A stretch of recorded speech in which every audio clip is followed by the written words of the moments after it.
Roha Dhatav MIDC मध्ये truck माफियांचा मनमानी राज। Roha Dhatav MIDC मध्ये ट्रक चालक बिनधास्त कंपनीच्या पार्किंग लॉट मध्ये गाडी पार्क न करता रस्त्यावरील रहदारीच्या मार्गावर ट्रक लावत असून याचा नाहक त्रास अनेक वर्षापासून एमआयडीसीच्या आजूबाजूला असणाऱ्या गावातील नागरिक, कंपनी कामगार तसेच पर्यटक यांना होत असून काही दिवसापूर्वी रोड बुद्रुक गावच्या रस्त्यावर मलखंडवाडी गावचे भोसले दाम्पत्य यांचा मोटारसायकलवरून घरी येत असताना ट्रकच्या धडकीमुळे गाडीवर असलेल्या महिलेला दुर्दैवाने आपले प्राण गमवावे लागले होते। हे सर्व स्थानिक प्रशासनाला वारंवार सांगून सुद्धा प्रशासन या गोष्टीकडे दुर्लक्ष करताना दिसत आहे। दिनांक 1 फेब्रुवारीला सुद्धा ट्रक पार्किंगमध्ये पार्किंग नसल्यामुळे एक्सेल कंपनीजवळ दुचाकी वाहनांची टँकरला धडक झाली। यामध्ये दुचाकी चालक ठीक असून त्याला कुठलीही दुखापत झालेली नाही, परंतु असे असताना ट्रक चालक हे प्रशासनाला न जुमानता कसलीही भीती न बाळगता भरलेल्या रसायनयुक्त टँकरजवळ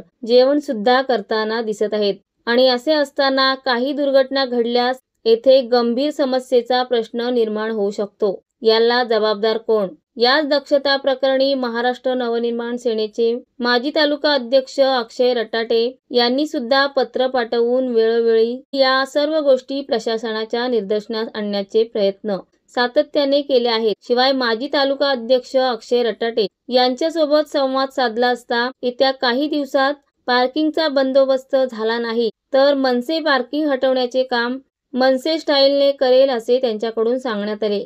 महाराष्ट्र वेदभूमीसाठी महेश वाडकर, धाटाव, रोहा।